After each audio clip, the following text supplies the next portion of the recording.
Assalamualaikum warahmatullahi wabarakatuh. Perkenalkan, nama saya Sarlina dengan NIM 2012200008. Saya dari kelas PAI 6A. Di sini saya akan membuat video presentasi yang berjudul Struktur Kurikulum dalam Kurikulum Merdeka untuk memenuhi tugas akhir dari mata kuliah Kurikulum Pendidikan Islam di SD, SMP, SMA, dan SMK dengan dosen pengampu Dr. Rasidin SAG MAG. Selanjutnya ada pengertian kurikulum merdeka. Kurikulum merdeka adalah kurikulum dengan pembelajaran intrakurikuler yang beragam, di mana konten lebih optimal agar peserta didik memiliki cukup waktu untuk mendalami konsep dan menguatkan kompetensi. Guru memiliki keleluasaan untuk memilih berbagai perangkat ajar sehingga pembelajaran dapat disesuaikan dengan kebutuhan belajar dan minat peserta didik. Proyek untuk menguatkan pencapaian profil pelajar Pancasila dikembangkan berdasarkan tema tertentu yang ditentukan oleh pemerintah. Proyek tersebut tidak diarahkan untuk mencapai target capaian pembelajaran tertentu, sehingga tidak terkait pada konten mata pembelajaran. Kurikulum merdeka diterapkan dengan tujuan melatih kemandirian berpikir siswa. Inti kebebasan berpikir yang terpenting ditunjukkan kepada guru. Jika guru tidak diperbolehkan mengajar, tentu saja siswa tidak boleh berpikir. Guru juga mempunyai tujuan tertentu dari negara, seperti akreditas, manajemen, dan lain-lain. Dalam kondisi seperti itu, tentu saja siswa tidak bisa berkembang secara fleksibel dan pembelajarannya karena fokusnya hanya pada nilai saja. Selanjutnya ada struktur kurikulum merdeka. Struktur kurikulum merdeka adalah pola susunan serta ketentuan dari unsur-unsur yang terkandung dalam kurikulum merdeka. Secara menyeluruh, dasar struktur kurikulum merdeka terletak pada 3 aspek, yaitu kompetensi, fleksibilitas pembelajaran, dan karakter Pancasila. Kurikulum merdeka diperkenalkan sebagai langkah inovatif dalam merespon tantangan globalisasi dan kebutuhan pendidikan di Indonesia yang semakin kompleks. Dalam konteks ini, pendidikan karakter menjadi elemen kunci yang diintegrasikan secara menyeluruh dalam berbagai aspek pembelajaran. Struktur kurikulum merdeka tidak hanya menitik beratkan pada aspek intrakurikuler, tetapi juga menggali potensi kokurikuler sebagai bagian integral dari pembelajaran.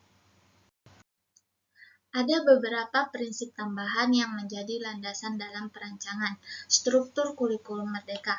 Yang pertama itu ada struktur minimum yang diterapkan oleh pemerintah pusat, namun instansi pendidikan diberikan kewenangan untuk mengembangkan program sesuai dengan visi, misi, dan sumber daya yang dimiliki. Yang kedua ada otonomi, di mana kurikulum Merdeka Belajar memberikan kebebasan pada satuan pendidikan dan guru untuk merancang proses dan materi pembelajaran yang relevan dan kontekstual. Yang ketiga ada sederhana. Dengan merancang struktur kurikulum yang sederhana dan melakukan perubahan seminimal mungkin, tetapi tetap berdampak signifikan. Dan yang terakhir ada gotong royong, di mana pengembangan kurikulum ini melibatkan kolaborasi dan gotong royong dari berbagai institusi, termasuk Kementerian Agama, universitas, sekolah, dan lembaga pendidikan lainnya. Sebagaimana yang sudah dijelaskan tadi, bahwa struktur kurikulum merdeka tidak hanya menitik beratkan pada aspek intrakurikuler, tetapi juga menggali potensi kokurikuler sebagai bagian integral dari pembelajaran. Adapun aspek utama dari struktur kurikulum merdeka yaitu Yang pertama ada intrakurikuler. Struktur intrakurikuler memuat kompetensi, muatan pembelajaran, dan beban pembelajaran. Kompetensi dirumuskan dalam bentuk capaian pembelajaran yang mencakup berbagai aspek pengetahuan, keterampilan, dan sikap yang diharapkan dimiliki oleh peserta didik. Setelah menyelesaikan suatu mata pelajaran atau program pendidikan tertentu, dalam penerapan kurikulum merdeka mengacu pada tujuan pendidikan dengan 3 aspek kompetensi utama, yaitu yang pertama ada kognitif, yang kedua ada afektif, dan psikomotorik. Selanjutnya ada kokurikuler. Kegiatan kokurikuler juga difokuskan pada pengembangan soft skill seperti kepemimpinan, kerja tim, komunikasi, dan kreativitas. Dengan kegiatan seperti debat, organisasi, peserta didik atau proyek sosial, peserta didik dapat belajar untuk berkolaborasi, beradaptasi, dan berinovasi. Selanjutnya ada ekstrakurikuler. Ekstrakurikuler dalam kurikulum merdeka memiliki peran yang sangat signifikan. Melalui kegiatan ekstrakurikuler, peserta didik dapat mengembangkan bakat dan minat mereka di luar jam pembelajaran formal. Kegiatan ini memberikan ruang bagi peserta didik untuk mengeksplorasi berbagai bidang seperti olahraga, seni, sains, teknologi, dan kepemimpinan yang mungkin tidak sepenuhnya tercakup dalam kurikulum inti. Dengan demikian, ekstrakurikuler membantu menciptakan pengalaman belajar yang lebih holistik dan menyeluruh. Dan yang terakhir ada kesimpulan. Kurikulum merdeka merupakan langkah strategis dalam menciptakan sistem pendidikan yang inklusif, humanis, dan relevan.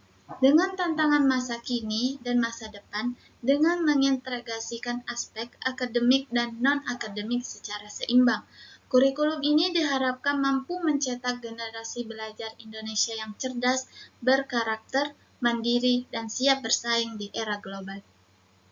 Struktur kurikulum ini disusun secara fleksibel berdasarkan fase perkembangan peserta didik, dari jenjang SD hingga SMK, dengan pendekatan yang adaptif terhadap konteks lokal dan kebutuhan satuan pendidikan.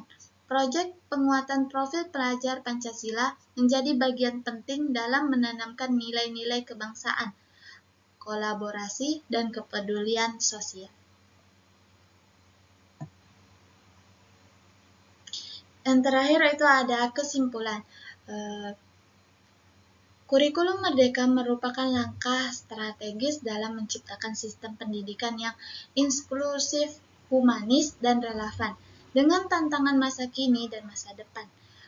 Dengan mengintegrasikan aspek akademik dan non-akademik secara seimbang, kurikulum ini diharapkan mampu mencetak generasi pelajar Indonesia yang cerdas, berkarakter, mandiri, dan siap bersaing di era global. Struktur kurikulum ini disusun secara fleksibel berdasarkan fase perkembangan peserta didik, dari jenjang SD hingga SMK, dengan pendekatan yang adaptif terhadap konteks lokal dan kebutuhan satuan pendidikan. Proyek penguatan profil pelajar Pancasila menjadi bagian penting dalam menanamkan nilai-nilai kebangsaan, kolaborasi, dan kepedulian sosial. Baiklah, itu saja penyampaian video presentasi dari saya. Apabila ada kekurangan, saya mohon maaf dan terima kasih.